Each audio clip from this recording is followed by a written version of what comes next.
Assalamualaikum warahmatullahi wabarakatuh. Alhamdulillahi rabbil alamin. Wabihi nasta'inu ala umuri dunya waddin. Asyhadu an la ilaha illallah wahdahu la syarikalah. Wa asyhadu anna muhammadan abduhu wa rasuluh.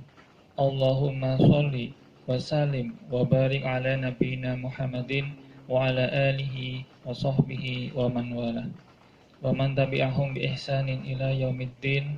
Amma ba'du, fa ya ibadallah, usi bi nafsi wa iyyakum bi taqwallah haqqa tuqatih la'allakum tuflihun.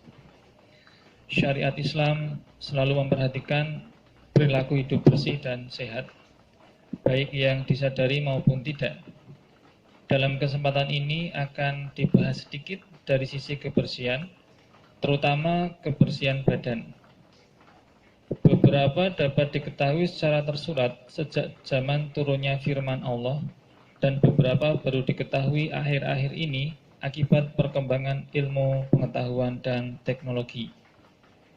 Perkembangan iptek tidak membuat Al-Quran menjadi kitab jadul yang tidak dapat dijadikan petunjuk atau referensi, tetapi justru semakin menguak kebenaran Al-Quran sebagaimana firman Allah yang tercantum di dalam surat Fussilat ayat 53 yang artinya kurang lebih, kami Allah akan memperlihatkan kepada mereka tanda-tanda kebesaran kami Allah di segenap penjuru dan pada diri mereka sendiri, sehingga jelaslah bagi mereka bahwa Al-Quran itu adalah benar.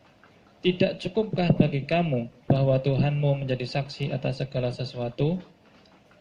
Kemudian syariat tersebut antara lain, syariat pertama bersuci. Ini biasa kita lakukan. Minimal mengajarkan kepada manusia untuk memastikan tangannya bersih dengan mencuci tangan sebelum memasukkan sesuatu ke mulut, hidung, dan mata dalam wudhu. Dalam konteks COVID-19 ini, hal tersebut diimplementasikan dalam perilaku cuci tangan. Namun, harap diperhatikan penggunaan air, jangan boros, gunakan air seperlunya, matikan ketika tidak digunakan. Misalnya pada waktu menggunakan sabun. Pada waktu menggunakan sabun itu, kerannya dimatikan dulu, kemudian ambil sabun, cuci tangan. Setelah selesai 6 langkah atau 7 langkah itu baru menghidupkan keran lagi. Setelah selesai cuci tangan, kerannya dimatikan lagi. Kemudian kita juga harus berhemat ketika melakukan wudhu, karena Rasulullah SAW juga hemat air ketika berwudhu. Apalagi besok ketika siapa tahu kita ke Mekah atau ke Madinah, itu air tidak sebanyak di Indonesia, harus hemat. Kemudian mandi akan menyegarkan badan dan membersihkan tubuh dari najis, hadas, dan kotoran. Syariat yang kedua adalah puasa. Menurut Dr. Agus Rahmadi dalam sebuah kajian, puasa itu akan yang pertama mengistirahatkan usus sehingga penyerapan menjadi efektif. Kenapa lebih efektif? Karena ususnya lebih bersih. Yang kedua adalah mengistirahatkan hati dari menawarkan racun. Yang ketiga adalah mengistirahatkan hati dari memproduksi enzim pencernaan. Yang keempat adalah mengurangi glikogen. Serta yang kelima adalah mengurangi lemak di hati. Nah, jadi semuanya itu akan lebih membersihkan tubuh.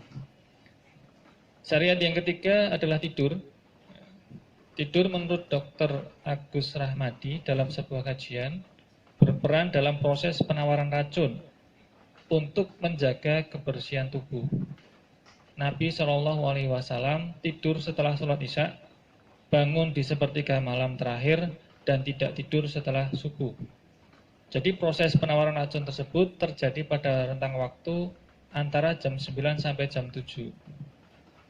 Jam 9 sampai 11 malam terjadi penawaran di kelenjar getah bening dalam kondisi tenang. Tenang itu bisa tidur atau mungkin duduk-duduk gitu. Bukan banyak gerak, misalnya futsal, kemudian jogging atau dan yang lainnya. Kemudian jam 11 malam sampai jam 1 dini hari proses penawaran racun ada di hati dan sebaiknya tidur. Jam 1 sampai 3 dini hari terjadi di empedu. Nah, ini boleh tidur, boleh tidak, sehingga tidak mengapa sholat tahajud pada jam ini. Dan kebetulan jam-jam ini adalah jam sepertiga malam terakhir. Kemudian jam 3 sampai jam 5 pagi, proses penawaran racun ada di paru-paru dan sebaiknya bangun. Dan jam ini adalah jam sholat subuh. Dan sebaiknya setelah sholat subuh tidak tidur lagi. Jam 5 sampai 7 pagi diusus besar dan harus dibuang. Sehingga meskipun sekarang adalah Ramadan, jangan dibiasakan begadang. Harus atur waktu sehingga pola tidurnya masih tetap sama. Kalau misalnya mau khataman sekali atau 2 kali atau 3 kali, dibuat strategi saja. Bisa dipecah setiap habis sholat subuh berapa lembar, habis sholat zuhur berapa lembar, dan seterusnya sampai kira-kira nanti khatamnya sekali, 2 kali atau 3 kali.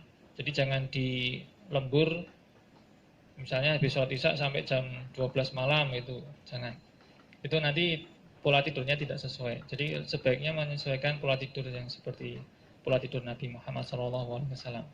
Kemudian syariat yang keempat, makan. Makan itu berperan dalam membangun tubuh atau merusak tubuh. Nah, Muslim itu disyariatkan untuk memakan makanan yang halal dan thayyib. Jadi tidak hanya halal tapi juga thayyib, yang insya Allah akan membantu menjaga tubuh lebih bersih. Selain sehat tentu saja. Syariat yang kelima adalah adab, menuntun umat untuk melakukan sesuatu dengan tepat. Nabi SAW mencontohkan banyak sekali adab yang sekarang baru ditemukan manfaatnya, termasuk manfaat kebersihan, baik untuk dirinya sendiri maupun untuk orang lain. Misalnya menutup wajah dengan tangan atau kainnya sambil merendahkan suaranya pada saat bersin, yang akan meminimalisir kontaminasi virus ke tempat-tempat lain. Ini kalau yang sekarang konteks COVID-19 itu mungkin bisa dengan masker atau sama dengan menutup. Itu virusnya kemungkinan lebih kecil menempel ke benda lain. Kemudian cuci tangan sebelum dan sesudah makan. Kemudian buang air dengan jongkok, yang itu akan membuat saluran lebih bersih daripada posisi yang lain. Kemudian setelah itu tentu saja melakukan istinja dan syariat-syariat yang lainnya. Demikianlah kultum hidup bersih dengan menjalankan syariat. Efek-efek yang positif dari syariat tersebut jika dilakukan dengan ikhlas dan istiqomah akan saling bekerja sama dalam membentuk kebersihan badan yang holistik. Allah mensyariatkan semua itu karena sifat yang tidak ada pada Allah yang Maha Rahman dan Rahim adalah sifat zalim. Nasru minallah wa fathun qarib wa basyiril mu'minin. Wassalamualaikum warahmatullahi wabarakatuh.